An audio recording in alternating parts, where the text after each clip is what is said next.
Also, 4 hours, 15 minutes in, and I finally get to face the first boss. When the boss battles are always my favorite parts of the Mario and Luigi games, so maybe I'll really like this. I hate this. I don't want this. That's how I've been feeling so far, man. But no one will shut up about how good this game is. You guys! Gorumbla doesn't like you. So you're the one who broke all the Islanders' art and crafts. Huh? You're weird. And tasty looking. Squeak! I do not look tasty. Be terrible, battered and dipped in sauce. Should I count that as a pig joke? Should I add that to the tally? Like, it wasn't directly, but it's along, like, the same thought line, the same thought process here. I don't like this. I don't like any of it. They made me an outcast. They won't talk to me. I'm gonna use these fists to break it all. Then everyone will pay attention to me. I'm gonna destroy. Ooh, DK down special.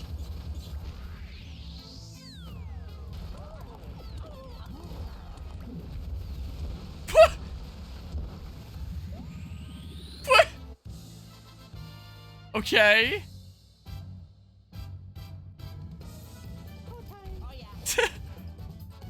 Hold on. Oh, okay. So it's one where the order that I jump finally matters. Oh, they have health bars. That's new. Oh, and I never turned off the thing on this layout here. Oh, more specifically, like, I turned it on because I set it to, like, the same hotkey as these. Okay, well, do you really need to see the health bar? Is it really important? Because I block the boss itself if I switch to the other layout there. Yeah, it's finally the first boss. Took enough time here. So many quality games that you rank 7 and above, that's rare. That it is rare that I myself am tempted to own or play 5 out of 10 or 6 out of 10 games. Then again, to own a copy of Mario Party the top 100. What a maniac. Bonk. Okay. Okay, so that's one where I can just jump with both anyway.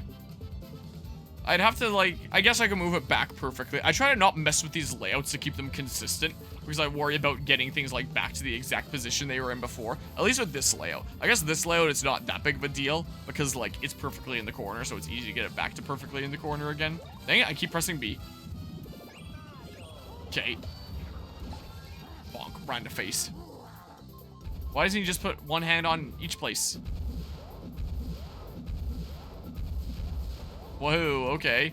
Mixing things up a little bit here. I have so many bro points and I can't use them right now. I have 10 out of 10 games, but I don't consider them perfect, just believe them to be the best of their category. That's fair. Where it's like, yeah, has a video game ever been perfect?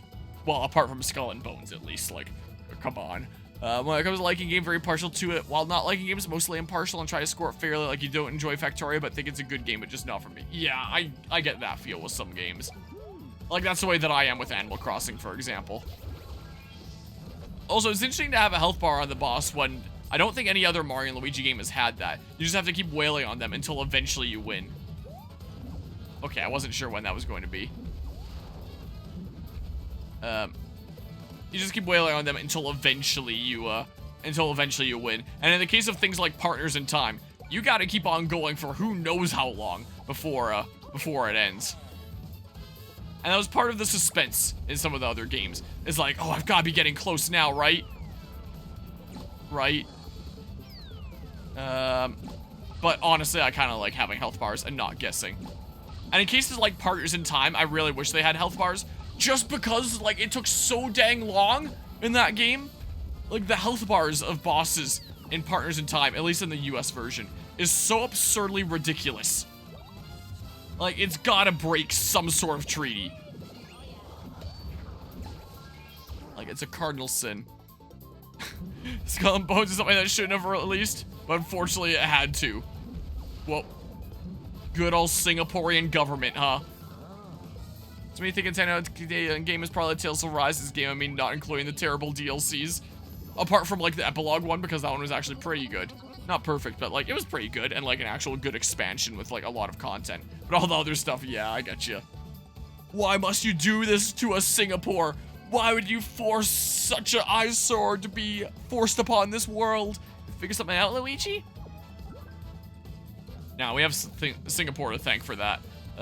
Skull and Bones is the only 10 out of 10 quadruple A game that I've played. Luigi can sometimes look at a boss enemy's behavior or environment and get a flash of inspiration that can change everything. I mean, I was already winning, but when this happens, try hitting the Luigi logic command block on Luigi's turn to try out whatever scheme he's concocted. If you successfully execute a Luigi logic plan, you'll get the chance to deal huge damage to a boss. Luigi logic plans always require Mario's cooperation. If he is KO'd, use a 1-up mushroom items to recover.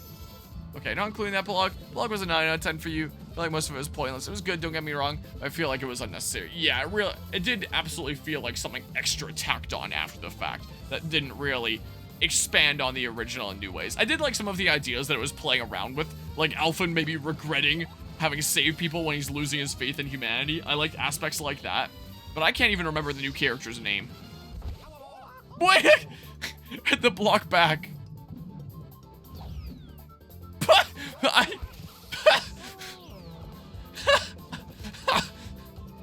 Okay,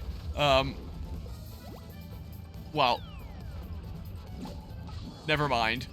My Luigi logic failed. I wasn't good enough. I guess I didn't quite hit things at the right time. I'm not a good enough Ocarina of Time player to be able to do that. I guess here. Okay, and then like, here, do this. Another 10 out of 10 game for you is Final Fantasy 16. Can't think of any other games for you that are 10 out of 10.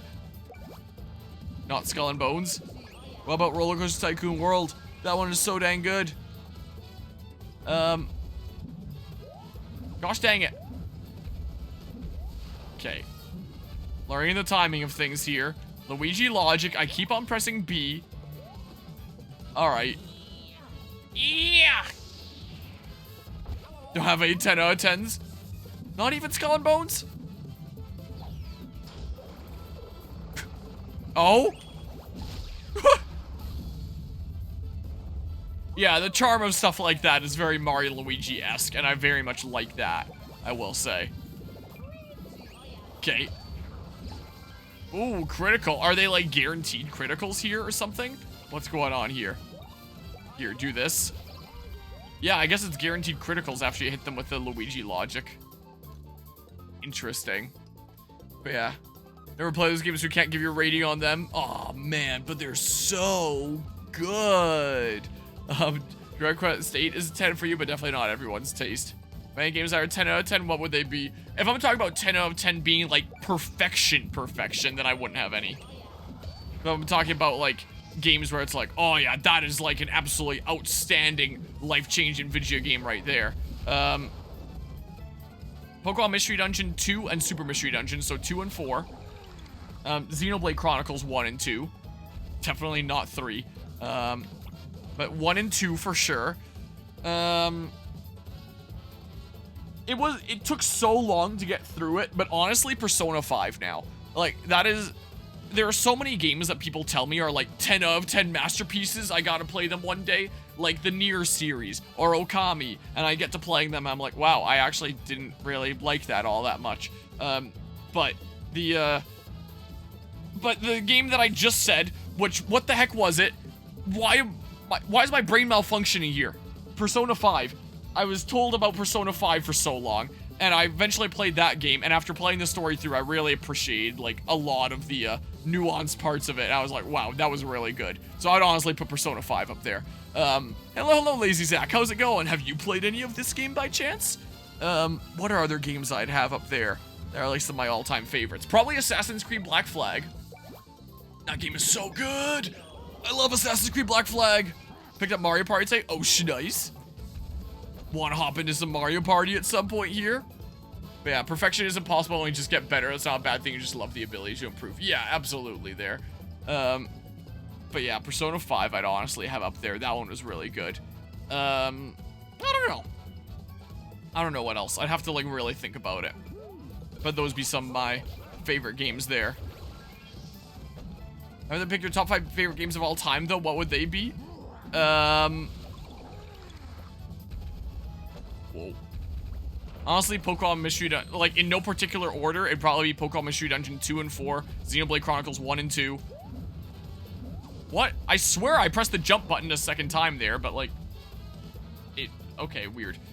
But yeah, 2 and 4 of Pokemon Mystery Dungeon, 1 and 2 of Xenoblade Chronicles, and last one from there would either be Assassin's Creed Black Flag or Persona 5. I don't know which, but one of those two most likely. Because I do really quite like those. Hoping to also getting this soon. Well, let me know what you think about it if you pick it up and start playing it, because I've not been super impressed by this game so far. So far, this has easily been my least favorite Mario and Luigi game. And, not a particularly fun video game. As being fun right now, like, my favorite part of the Mario and Luigi games have always been the boss battles. And this boss battle I am genuinely enjoying. Like, this is genuinely the most fun I've had in this game so far. But everything else of this game so far is just really boring, is what I've found. And doesn't feel like as Mario and Luigi as it should be here. Oh, I can jump again, but maybe I just did it with like the wrong timing there before? Maybe. I'm worried that the other islands are gonna be weird. You've heard mixed thoughts all around. For 9 out of 10, it's like 95% of Soulsborne for you. PMD2, Dungeon Defender, Sonic X Generations. Okay, so the new one here. Sonic 3 and Knuckles and more. Okay, fair enough there. But yeah, Explorer Sky is obviously number 1. Yeah, for me, I'd probably have, like, in terms of my number 1, probably Explorers of Sky. Like, in terms of, like, including, like, personal impact it's had on me. If I had to choose, like, just my favorite game in terms of, like, quality, like, overall, then I'd probably be giving it to, like, Xenoblade 1 or 2, more likely. Something like that is what I would probably do. There's so many Fire Emblem games I really love as well, but every single Fire Emblem game I've played has always had at least, like, one super major glaringly large issue that prevents me from saying it's, like, one of my favorite games ever. Like, my favorite Fire Emblem game in general is Fire Emblem Fates. But man, the problems with that game, there's a lot of them. Okay. I love those animations with that. It's so cool. It's so charming. I really love that. Yeah, Sonic Shadow was good. Yeah, that's what I keep on hearing here. Seems to be the case. Yeah, I'm worried that it'll be a bunch of rinse and repeat here. Fire Emblem is the most 8 out of 10 franchise I adore. Honestly, it really is, isn't it? Like, that really sums it up so well. Bonk. Like, they're all consistently good games, but, like, never quite being able to reach, like, a perfect well, not a perfect game. Never quite able to reach, like, the super amazing game status. There's always something really major that holds back each title. Yeah, Xenoblade Chronicles 2 is really, really good. Say that one is your favorite, despite the huge bazongas, of course. Yeah, despite what the developers were cooking up, let's say. Yeah, the battles are definitely fun. That is definitely the best part of this game, I would say. The overworld is definitely pretty weak, I'm feeling like, but the battles are pretty good. I just wish that there was boss battles more frequently. Because I'm over 4 hours into this game, and this is the first boss. So I've been waiting for the past 4 hours to face a boss. So it's been long overdue getting one of these, especially when the boss battles are always my favorite parts of these games. So yeah, it takes a little while. I'm hoping that the next boss isn't another 4 hours away. But yeah, the favorite character in the Xenoblade Chronicles series is definitely Melia. Fair enough there. Good choice. Top 5 on your end would have to be in no particular order. Dragon Quest VIII, Octopath 2. Interesting. That's the one that I started getting mixed feelings with, but it's one of my favorite soundtracks of all time. Castlevania Order of Ecclesia, Gundam Breaker franchise. I assume they're all very similar, so lumping all of them, and Disgaea 4. The only one of those I've played is Octopath 2, so I can't offer input on the other ones, sadly here. Shin Megami Tensei 4, Persona 4 Golden, Terraria, Yokai Watch 2, and Explorers of Sky in that order. Okay, one thing that I've played in that top 5 games there is at least the case. Ha! Well, of course, more attractive for you. Really cute, but older Melly is hot. Just not your type yet one day, though. Wow. Oh, it's a loading screen. It's gonna take a hot second. And then we're out. There, the first boss after 4 hours. Ow. You guys, listen to me. I have to tell you before I die. It's come over you. I hoped I was wrong when I thought it was you, Gorumbla. Auntie. This boy used to hang around my house a long while ago. Not sure when that stopped. It's too late for scolding. You stopped paying attention to me, Auntie. Everyone did. No one looked at me. So high. Don't be a spoiled brat. That's your dumb reason for smashing up people's artwork. You want people to notice you, to talk to you, to care about you. What are you, a TikTok influencer? Then try making them happy. Looks like I gotta knock some sense into you. Or maybe this guy should just download TikTok. Tough love attack.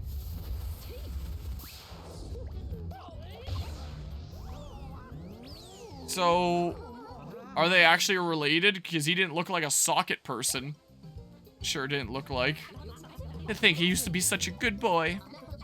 This lady might be even tougher than you two. Wilma! We're so glad you're safe. Yeah, everything's fine, thanks to Mario and Luigi. Thank you! But the island is wrecked, and everyone's art is in pieces. So we'll make it again. Huh? It doesn't matter how bad it's messed up or how many pieces it's in now. If you remember how we felt making it, we can do it again, over and over.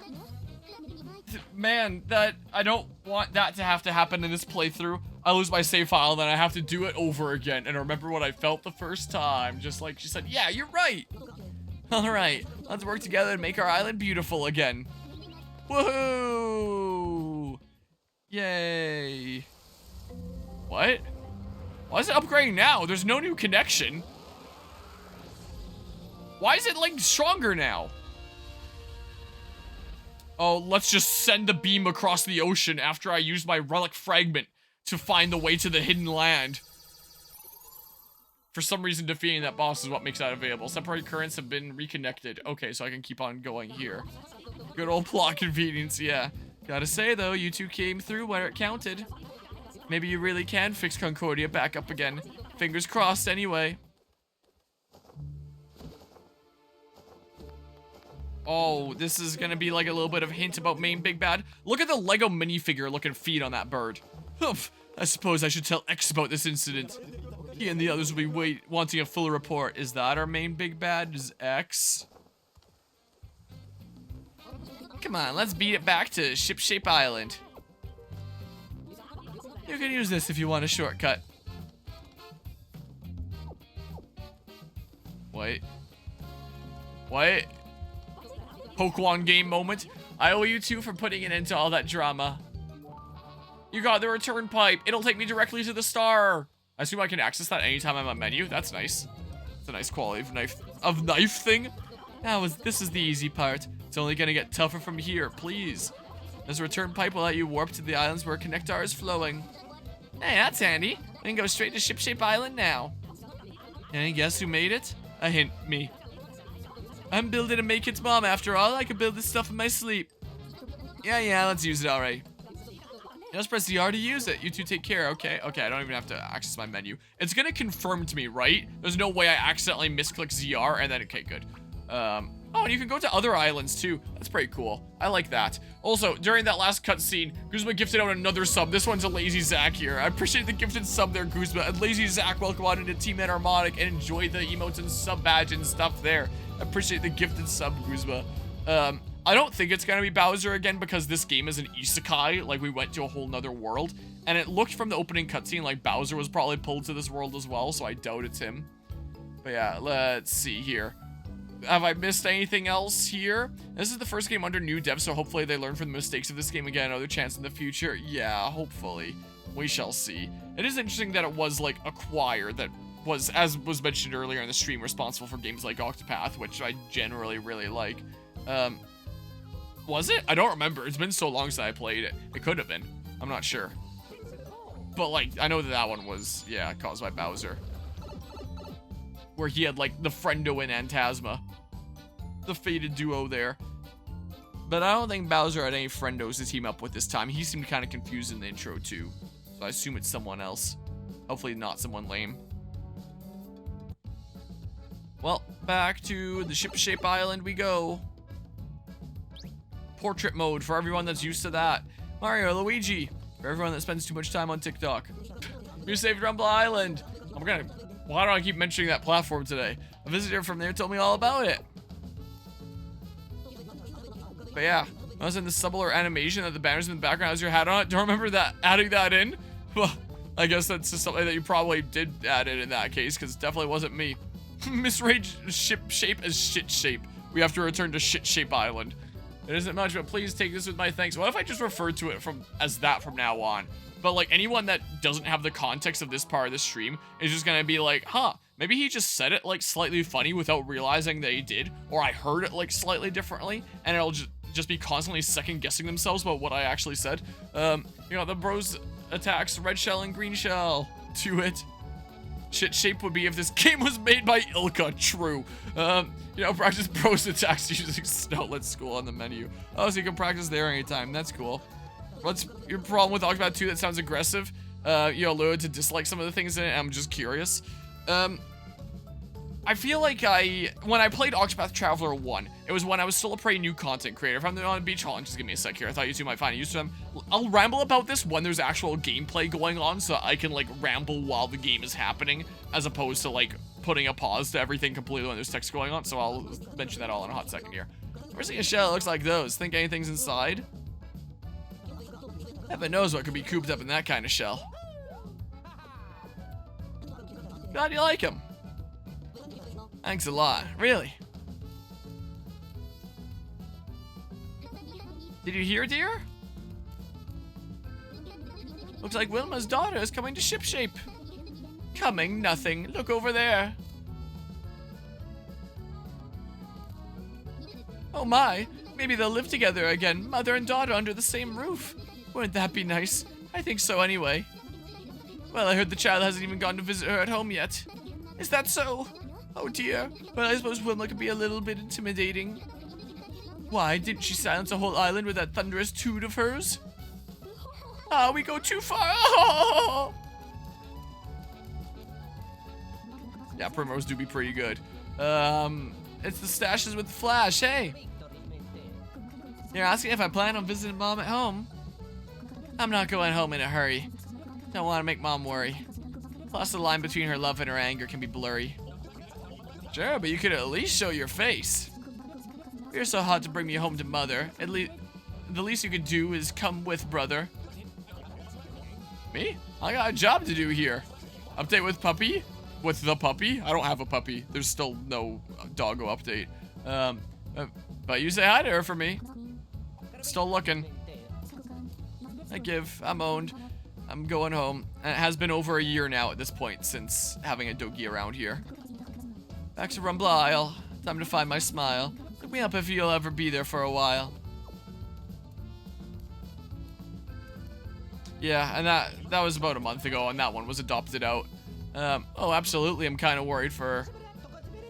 That doggy visited the home here, and, like, seemed like a really sweet, nice doggy, but apparently another home was looking at her as well, and I said, like, if the other home seems like a good fit and their heart is really set on her, they can go ahead and adopt her. I'm not, like, in a massive rush where it's like, I need to adopt a dog right now, and I guess that was the case, and let the other family adopt her. Gonna go to Gorumbla Island and check on her? Nice. Oh, you guys, big time. No, I won't. Yeah, I want to get, like, something within the collie or shepherd kind of area. As you link islands, you'll encounter side quests about the people of Concordia. I don't think I'm going to do them. At the end of each side quest, you'll get a special gift to help you out. I don't think I'm going to need them. Listen closely to these Lay's gossip for hints on the Lay's side quests. But yeah, I'm sure they will. Like, the foster home and the rescue organization in general seems like they take a lot of care to make sure that things are a good fit. And I heard that apparently, like, it was a really difficult choice for them between here and the other place. So I would assume that it's me saying, like, they can adopt if they want. I'm not in a super major rush. That was probably the deciding factor if it was really close then. Sometimes folks on Ship Shape Island or out in Concordia will make requests of Mario and Luigi. Look out for an icon floating over their heads. Talk to them and a side quest will begin. Your side quests to earn useful items and learn more about people you meet. Some side quests have to be completed in a limited time. Wait! Why? Also, some side quests become unavailable after you pass a certain point in the story. Completionists beware. Why are there timed side quests in Mario and Luigi? Like, at least the game is telling me about that, and it's cool how there's side quests in this game. I will give it that. But, like, why? Are some of the islands gonna get destroyed? What happens? Why are some side quests timed? What about side quests? Map icons can serve as hints about your progress in side quests. I hate, like, timed side quests in video games. Like, I know some games have, like, story reasons. Like, for example, in Xenoblade Chronicles 1, all the refugees in this camp, you're not going to be able to get refugee camp quests anymore after you tell them to, like, go back to their colony because you've started restoring it. Stuff like that. Like, there's reasons behind it. But, like, what reason could there be in Mario and Luigi to have timed quests? Map icons can serve as hints about your progress in side quests. If an icon doesn't have a mark on it, it means there's a side quest you haven't looked into. Head to the spot marked by the icon and try talking to the person you find there. An icon marked with an arrow indicates that you've accepted the side quest at the icon's location. Check the adventure log for info and try to help as many people as you can. An icon with a check mark indicates that a side quest can be cleared by talking to the quest giver. Remember to complete your side quest and collect your rewards. The color of a quest icon can change as the deadline for the side quest approaches. Making progress in the main story could prevent some side quests from being cleared, so stay alert. Okay, so red means it's approaching. There's no way I'm gonna dick around going to, like, every single island that I've been to before going to the next one, just to double check if there's a timed quest there. So usually I usually don't 100% games on this channel, but I usually try to have them at least be in a 100%able state. Like, the most recent case of that would have been Final Fantasy 16, where I made sure to do all the pre-time skip quests before the time skip, just so that if I ever decide to 100% that game in the future, I would have the option open. But that's, like, really simple and easy. There's, like, a whole world map. It shows you what few side quests I had left. I did those. I was done. As opposed to, let's go check around the islands to see if there just so happens to be someone there with a timed quest. Like, I wonder if this would be like a Xenoblade Chronicles situation, where if you're not following a guide, you're not 100%ing the game. Unless you take time to, like, go around and check with everything before progressing the story at, like, every step of the way. Or what the heck even. So, yeah, I don't feel like bothering with that. Okay, we gotta decide where to steer shit shape. Oh my god, I'm at this point. I was talking with the boss from the country club about taking a week and a half to 2 weeks off for work in January. Told me that they did have a problem with it. Told me that they did not have a problem with it. Okay, I don't know why I didn't read the word not at first. Told them I haven't figured out what days it'll be, but when you find what days January is, don't forget to let you know. I'll probably know, like, as of Hallowland. So the 22nd to the 24th, I'll probably find out then. And make sure you give them the days before January. Makes sense there. This game is ass. It should pause during the cutscene. Yeah, I feel like. I mean, hey, this is an excuse for me to go check out the timed quests that I don't miss here. But yeah, I hate when a game absolutely makes it mandatory to get a guide. Yep, that's Xenoblade Chronicles 1 in a nutshell. That's one of my least favorite aspects about Xenoblade Chronicles 1. Like, holy crap, is that one of the worst games for completionists I've ever seen in my life. And I wonder if this game is like that now, too. Anyway, I don't feel like going to the other islands. I'm doing this now of just chilling here while I can mention a little bit about Octopath Traveler 2. I didn't think that it was a bad game by any means. I do acknowledge how it does just improve on what Octopath Traveler 1 did in a lot of ways. But when I played Octopath Traveler 1 on the channel, when that came out in 2018, that was my very early days of content creation when I was still streaming mostly Dead by Daylight and Smash Bros. I almost said Smash Ultimate. Not Smash Ultimate yet, but Smash 4. So I was still streaming mostly multiplayer games. I didn't really do that many playthroughs on the channel yet. So that was like a really, really nice break for me, and I really enjoyed playing it. It's like, hey, I'm making progress through this game, and it's taken me a long time. It was the first long playthrough I ever did on this channel, and I had really enjoyed it. And I had said at the time that it was the first game that I had played where I found the random encounter battles genuinely fun, because I kind of enjoyed figuring out, like, what the weaknesses are and breaking enemies. But I feel like that charm and newness has kind of worn off on me since playing 2. And also now I'm more in, like, hey, let's get to the objective and do it state, as opposed to, like, dicking around, taking my time in my more, in my starting out years, in my more innocent time of content creation, where I was taking my time with things a little bit better, and maybe it was healthier to handle things the way that was back then as opposed to now, but oh well. But I didn't feel that same fun anymore, and I was mostly just, like, bum rushing down objectives. I really hated how the 8 classes of the sequel are the exact same thing as in the first game. So I just felt like I was playing Octopath Traveler 1 again, but with, like, some new additional things. Like, some skills are slightly changed around, but most of them are still the exact same. Most of them still work the same. And, like, there's the new special attacks and stuff at least. Like, why couldn't we have had 8 new classes? Like, the only new classes are, like, the extra classes that you unlock, like the 4 special post-game ones, or semi-post-game ones. You can get them before post-game. You know what I mean. So, it was extremely samey there. I still don't feel like well, I shouldn't say any one of the stories were super memorable, because some of them definitely were, but there is definitely some of the stories where it's just like, okay, this feels like super pointless, this one. But the same can be said for Octopath Traveler 1, where it's like, there's some good ones, there's some bad ones. The biggest love-hate thing that I got with it was at the end, with like the final post-game boss of Galdera.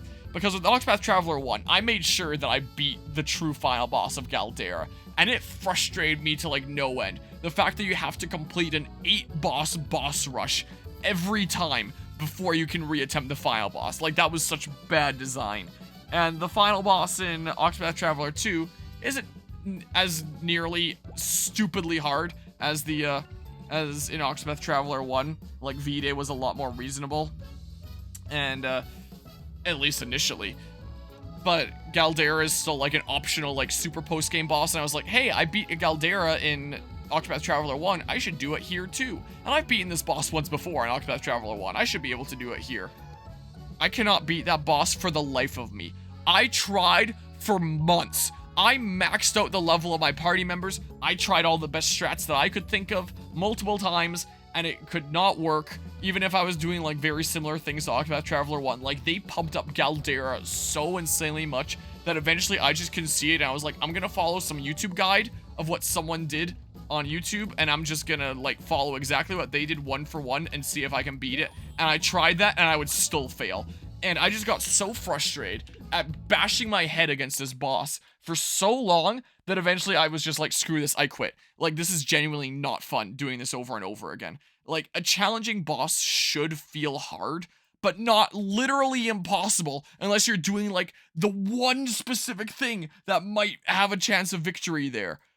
Like, that was something that I always liked about Octopath Traveler and like Bravely Default and stuff like that, is that it was all about like incentivizing you to kind of look at the boss and analyze it and figure out like what the right solution is there, or to use your own custom builds in a way that will work for the different bosses. Like, use your own customizability to get through. But it felt very much with Galdera, like if you're not doing like one specific kind of thing, you are just getting completely fucked. Like, and there's no way around it. Like, let's see here. If I go to Octopath Traveler 2 here, I just got so dang frustrated.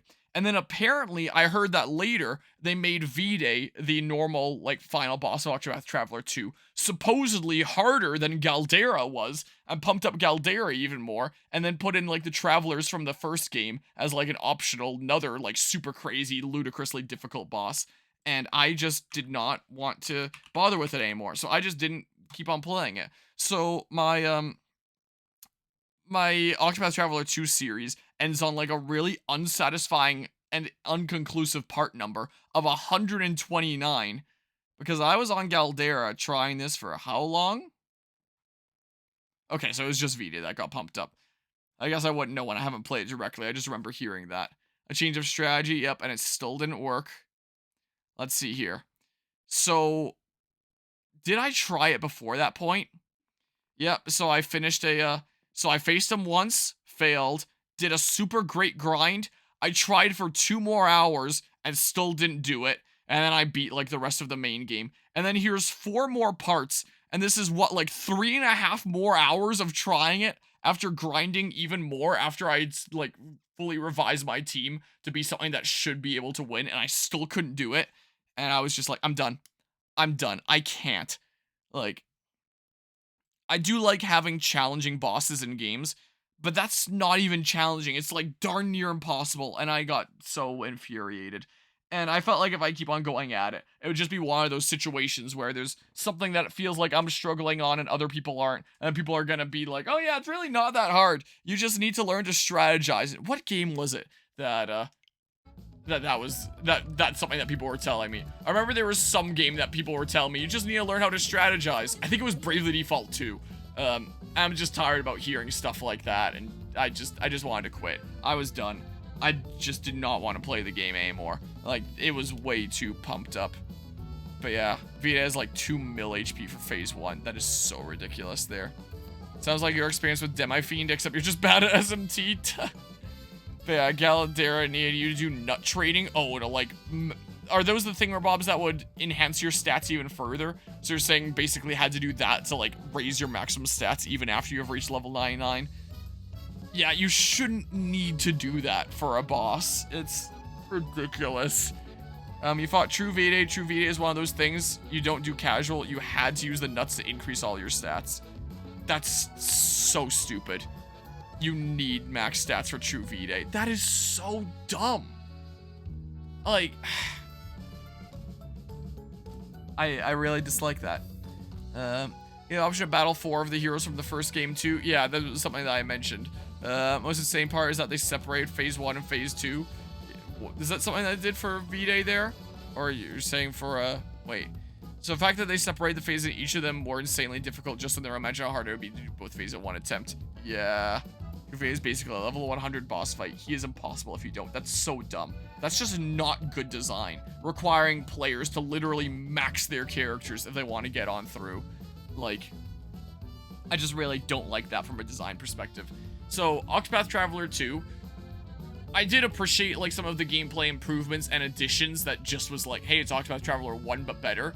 But it shouldn't have been as much like Octopath Traveler 1 in terms of the classes. The fact that the 8 classes were exactly the same and their skills were mostly exactly the same just felt like I was playing the first game again but enhanced instead of me being able to play around with something new and different class-wise. That frustrated me a decent bit. Bum rushing objectives, I feel like, made me feel a little bit more fed up with exploring the world. And the ultimate challenges of the game are too hard.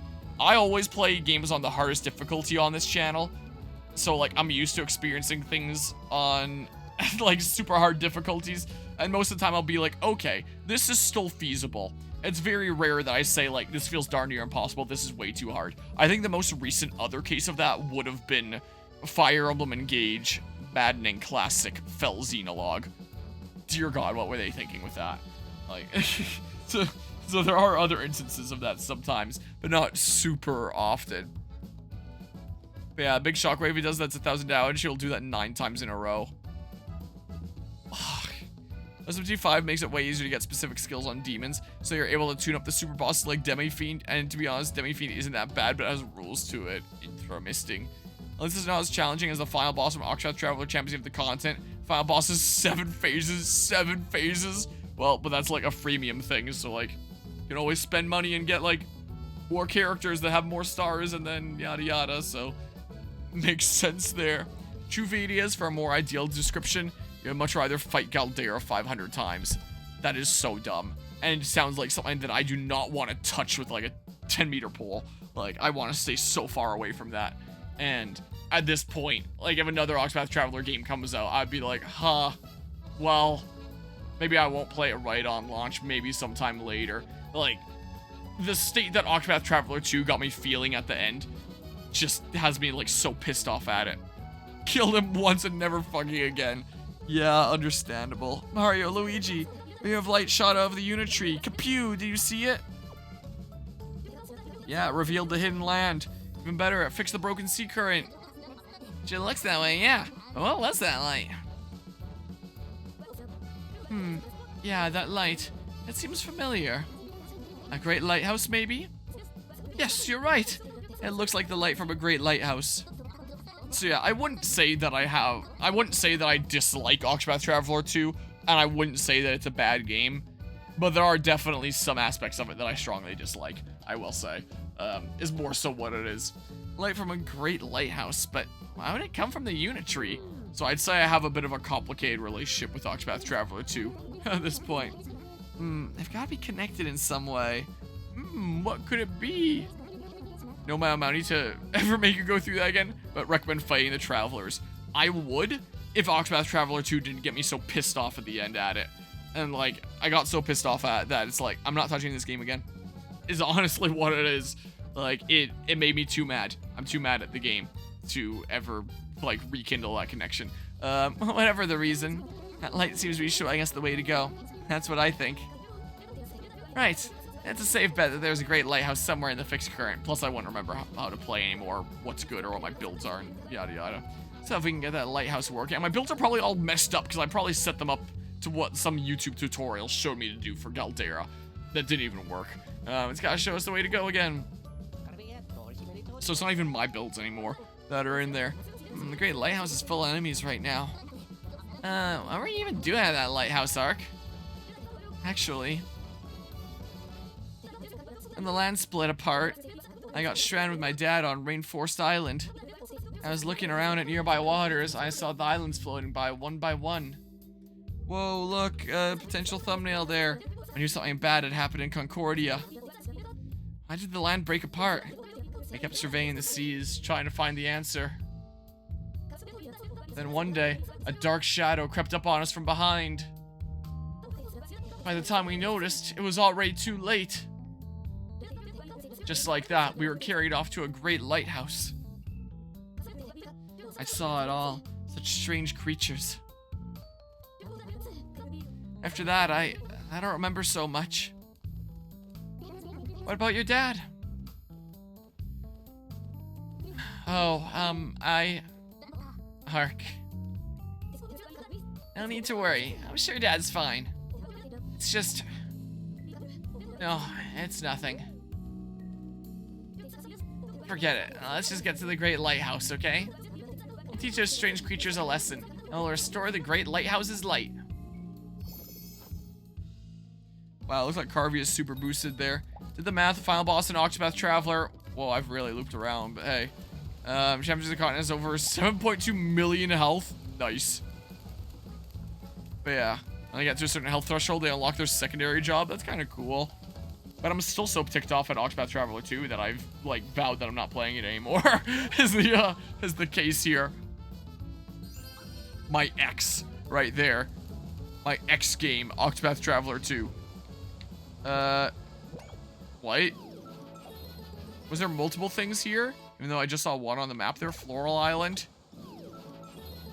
Discovered Pensive Reef. Oh, that's not a place to go. Oh, there's so many of these to collect to get them all as you slowly coast around. Wow, that sounds incredibly annoying for completionists, especially considering you don't see any preview. Oh, do you see a preview here? Is that what these rocks are this whole time? Maybe you do see previews, so you can seek them out. All right, well, maybe it's not as bad as I thought there. Realize eating cheese because of the power of money. That's fair there. One of those kinds of things there. But yeah, a lot more stuff too, and this is only 1 of 4 super bosses, technically 5. Well, too bad I'm too mad at the game. Hopefully I don't get too mad about this game by the end.